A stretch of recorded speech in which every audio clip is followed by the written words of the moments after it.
Welcome. I'm Esther Buerki, the passionate author of Living Without Fear, a book that has touched many lives, and the co-creator of the Amazon bestseller Inspired Journeys.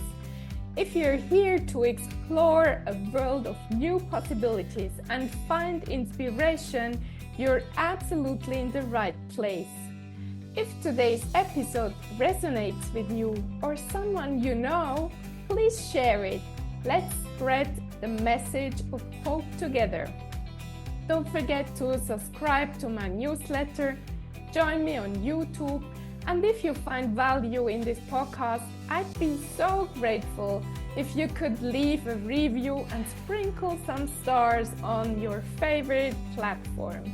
Your support means the world to me, and I'm deeply thankful for each of you. And today I'm so excited to have Emily Clement from the US with me. She's a speaker and coach with a passion for helping others shine. With degrees in psychology and counseling, plus certifications from top programs like the Life Mastery Institute and Tony Robbins, she's dedicated her life to empowering others. Emily has traveled the globe from Alaska to Istanbul and the Virgin Islands to the Czech Republic, teaching, speaking, and building connections. As a TEDx speaker and coach, she combines her love for teaching, counseling, and inspiring positive change. Emily truly believes this work is her calling. Welcome, dear Emily. Oh, Esther, that was the best introduction. I love your voice, and your passion is so sweet. Thank you for inviting me today. Thank you for being here, Emily. So let's start. What has Perfect. been your turning moment in life? Oh, geez. Um, it's so interesting because sometimes we have these big old aha massive moments where the sky's open and we can hear angels singing, and that was the moment it all happened. And I feel like for most of us, including me, it's just a series of small moments in time that you just take a 2-degree shift, pivot, and then do it again and again and again. I lovingly joke that we teach what we need to learn. And so I help lifetime people pleasers set healthy boundaries. And so much of that is being able to say no, thank you with confidence, not arguing or justifying or defending, but instead just saying a confident no, thank you when whatever it is, person, place, thing, relationship, task does not align with your highest, best use of your energy. And so that's one of the things. I mean, but how many times do you hit rock bottom as a people pleaser before you say, I will never do this again? And then you find yourself being agreeable and a good kid and doing it all over. So I would say that the ongoing awareness, how important it is for me to set healthy boundaries, to really say, is this aligned with me? Is this aligned with the person I'm becoming? Yes or no? But certainly, I was a lifetime drinker. I mean, well, not lifetime, but as a teenager, drank a lot of alcohol, lived in Europe where it was just fun to be at the pub, teenager and 20 something. Where did you live? I was in the Czech Republic for a year. After university, I did a summer program in Istanbul, Turkey. I taught in Greece. In high school, I was an exchange student at an all-girls boarding school in England, and so it's just like all of these little pieces, and then certainly other types of travel that, So, but anyway, when I quit drinking in October 2017, that was a huge turning point. I mean, you reestablish yourself socially, you reestablish your emotional set point. I mean, all of that was combined.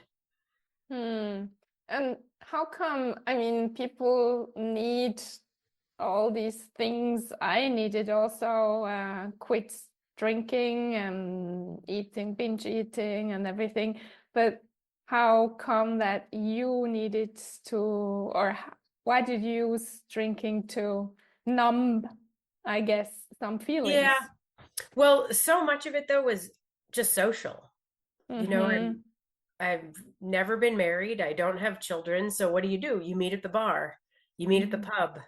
You just do that on Monday or Tuesday or Wednesday or Thursday. And so what happened is it just became too much too often.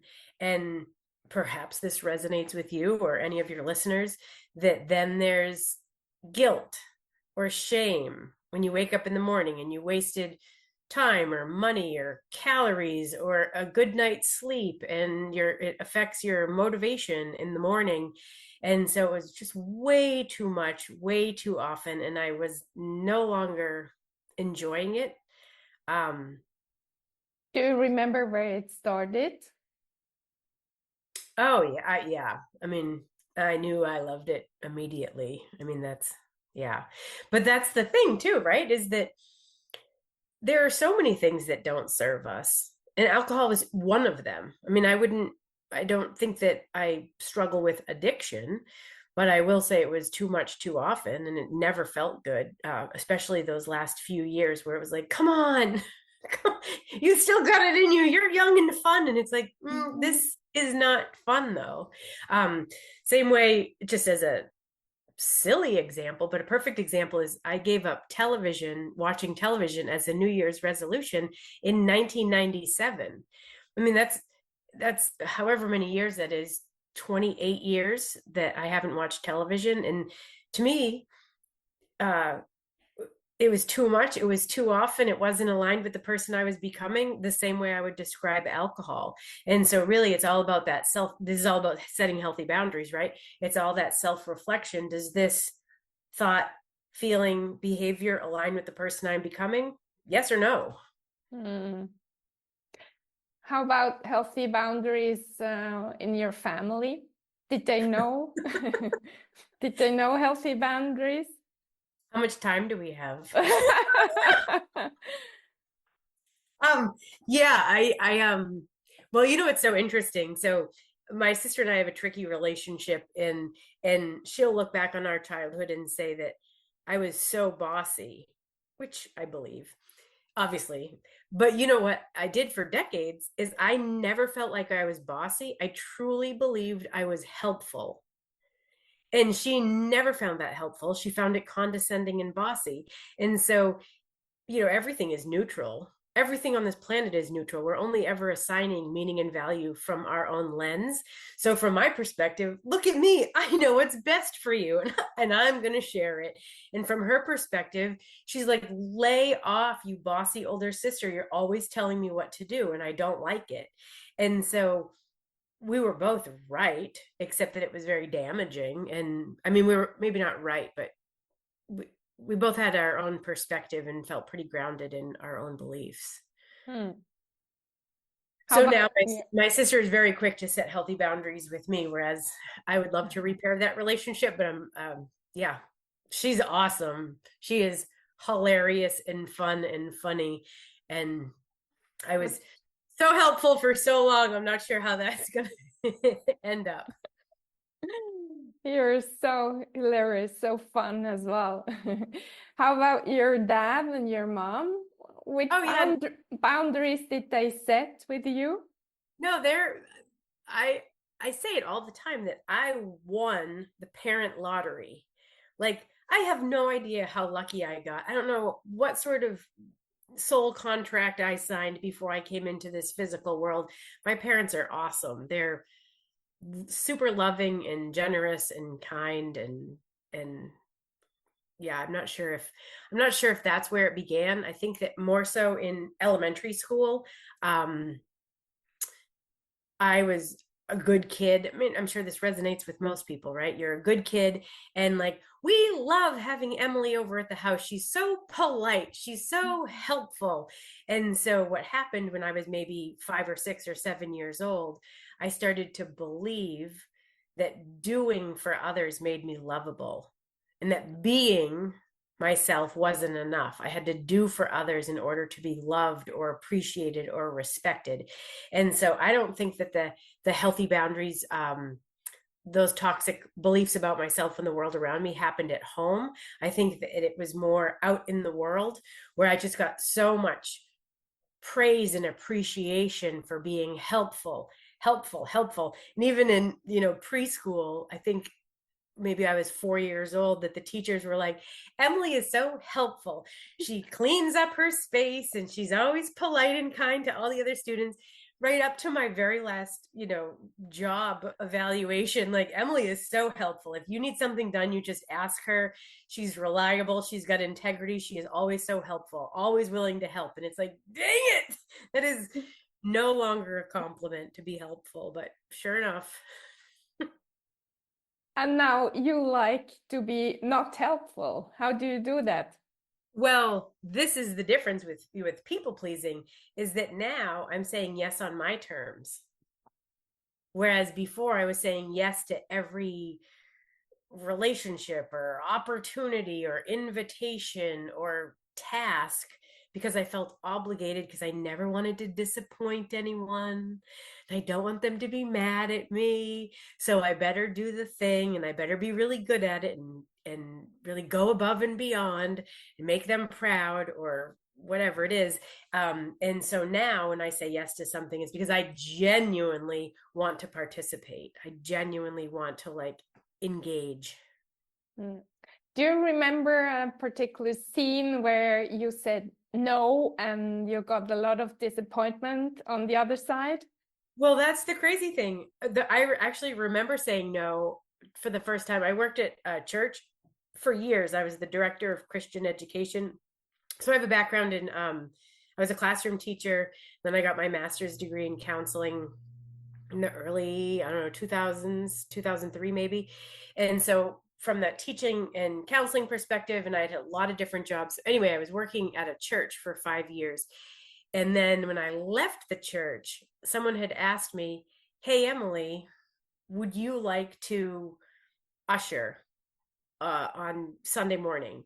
And I just remember thinking, I am so tired of working on Sunday mornings. It changes Saturday nights, I wanted to go to, so many events on Saturday nights, and I always had to be back in the morning. Anyway, I'm making this story way too long. Basically, for someone who said yes, yes, yes, yes, yes, all the time, yes, I can do that. Yes, I'll do that. Is that it was a beautiful test to say no. And the crazy thing is, Esther, they asked me, I actually remember the situation exactly. They said, will you usher on Sunday morning? And I said, no. And they still loved me. They still respected me.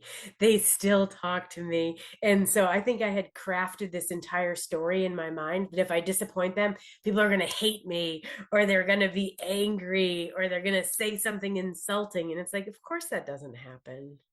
Of course. Beautiful. And Yeah. there wasn't any disappointment on the other side? Never? No. Never again? No, people just respect that I have healthy boundaries. Same with anybody. I mean, this is a me story with a you meaning. I'm just telling you my experience, but it resonates with all of us.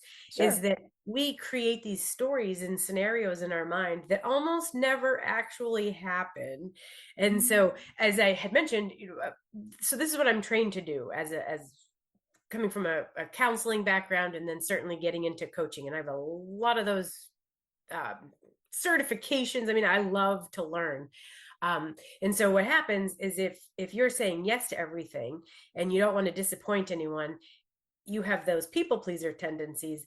But I'm not listening to the story of the details of he said that and she said that and he did that. And instead, I'm listening for what's the message underneath the message underneath the message. And me getting caught up in people pleasing, or anybody for that matter, it's like this little Emily or this little Esther, I don't want you to be disappointed. Please, no, I'm capable and competent. I don't need help. I can do it all by myself. I want to make you proud. And then really, if you just keep digging and digging, don't leave me. Please love me. please love me. And so once you hear it and see it and conceptualize it differently, then you shift to that place of like, wait a minute, I have really powerful self-love and self-worth. I don't need that from other people. I don't need to beg for it. I don't need to prove anything. And so once you flip the script on it and really get clear about who you are and own your magnificence, it is so much easier to say no. And then you're still loved and respected. I wish I knew that 40 years ago, 49 years ago for that matter. Shall we go back just shortly for people who maybe don't know yet or aren't sure if they're a people pleaser, and how does it materialize or how does it feel? Right. So a lot of things that people pleasers do is that they give and give and give, and then they end up riddled with resentment, and they're frustrated because they and start to think or say things like, why doesn't anybody else care as much as me? How come I'm the only one stepping up? Why doesn't anyone else volunteer? And so what happens, and when we're in that place of resentment, what we're doing now is keeping score. Esther, I did that last time, so now it's your turn. And it's like, if you are giving without expectation, you're giving from absolute authentic wholeness and love, and you're not keeping score, you're just participating because you love to do it. But as soon as you start to keep score or notice what other people are not doing, then you know you're really coming from a place of people pleasing. Thank you. That was very valuable. And now, so how is your journey going? I mean, I guess it's an ongoing process because people are asking you a lot of things all the time. Yeah. So I started coaching in 2014. So that was, 11 years ago right now. And thank God ignorance is bliss. Because it's hard to start a business. It's hard to enroll a client. Like at the beginning, when you think like everybody needs a coach, this is going to be awesome. And so over time, you just learn so much about yourself through those struggles and challenges. And you look at like your resources differently and what you love to do differently.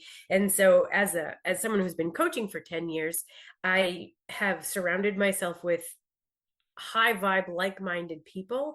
And I don't even like the word like-minded, like-hearted people who are curious, who are creative, who are asking bigger questions, who are looking at solutions and possibilities, are asking good questions. Like that excites me like you cannot imagine, versus typical me, I always get screwed.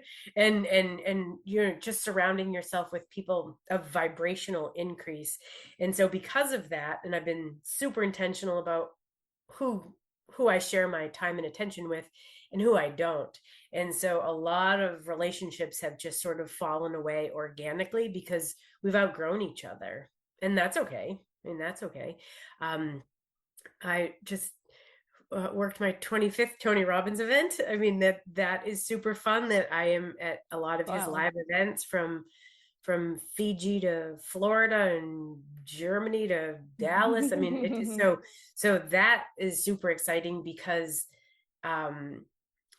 that's a community of people who are at a vibrational increase, that curious, creative soul. And so naturally, the more you learn and more creative and expansive you get, the more you flirt with the edges of your comfort zone. And now you're experiencing things that you hadn't before. So you're more confident about taking risks and chances and it just keeps getting bigger and bigger and bigger. And what felt impossible at some point is just old news now.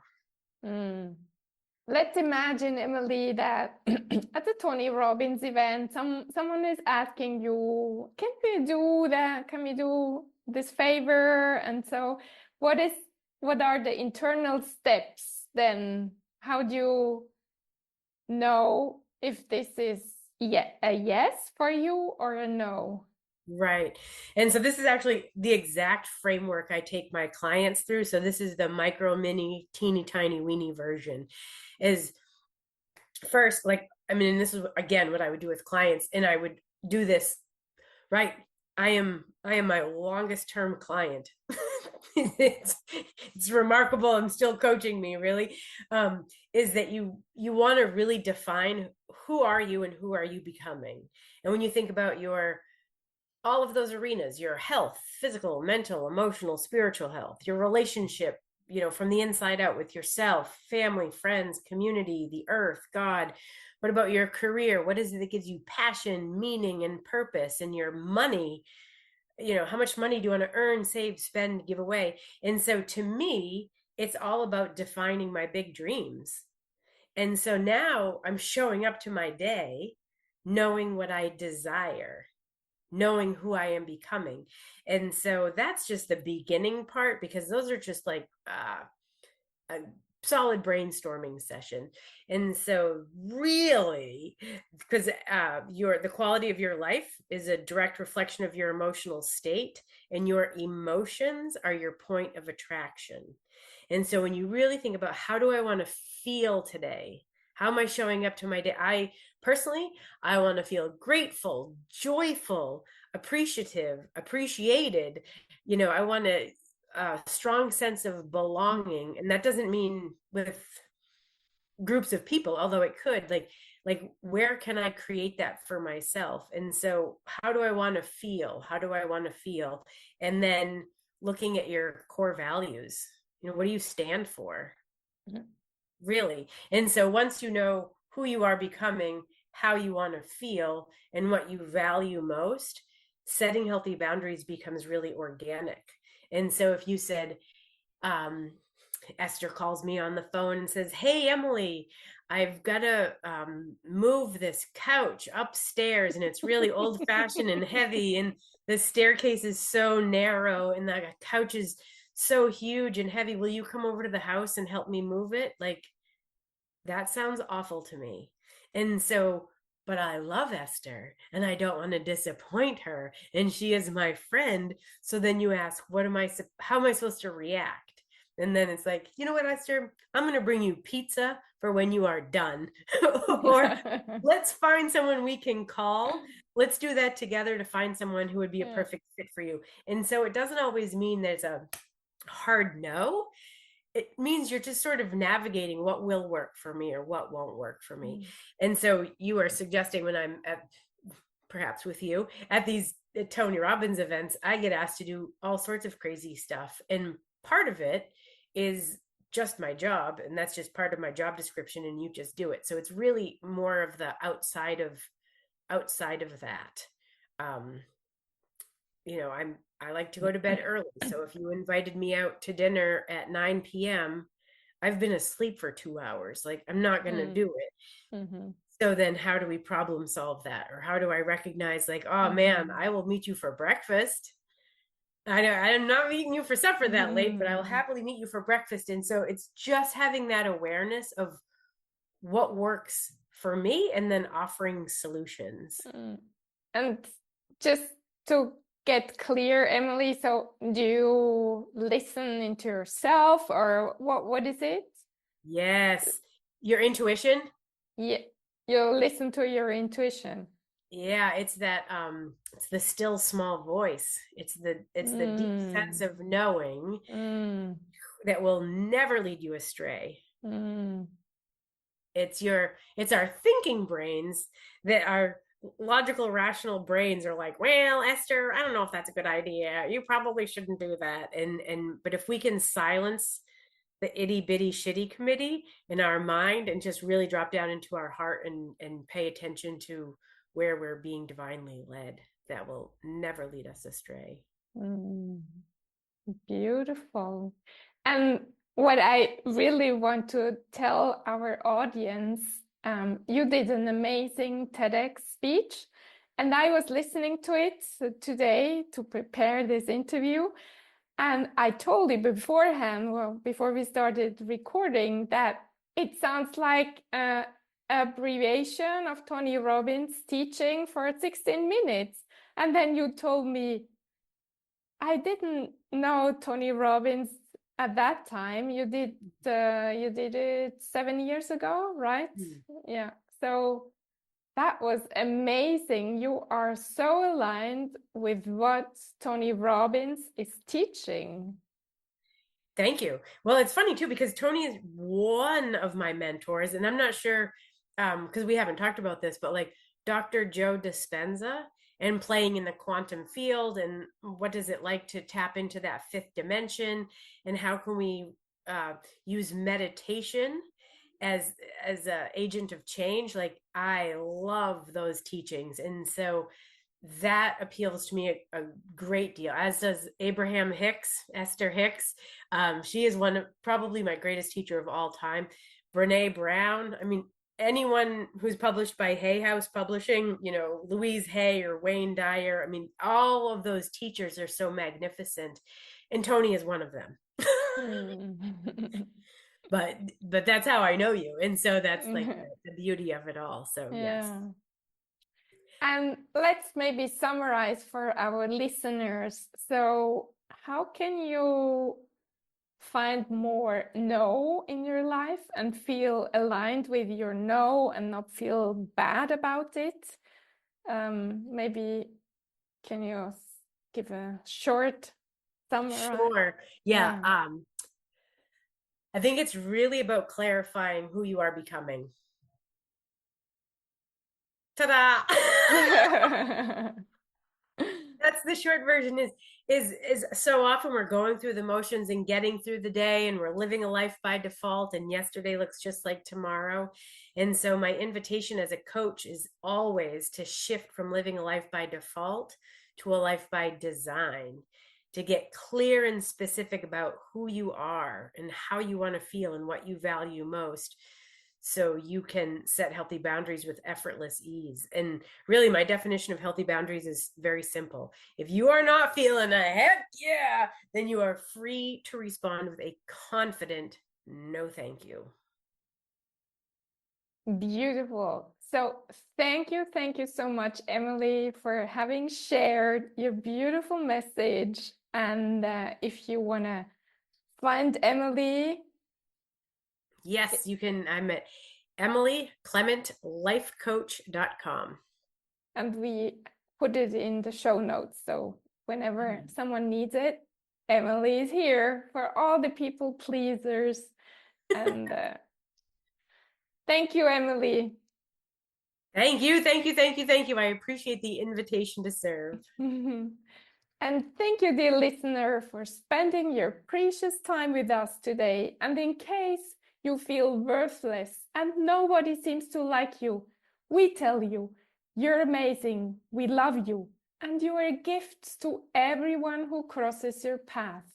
And please tell yourself these sentences over and over again. Have an amazing day, and talk to you next week.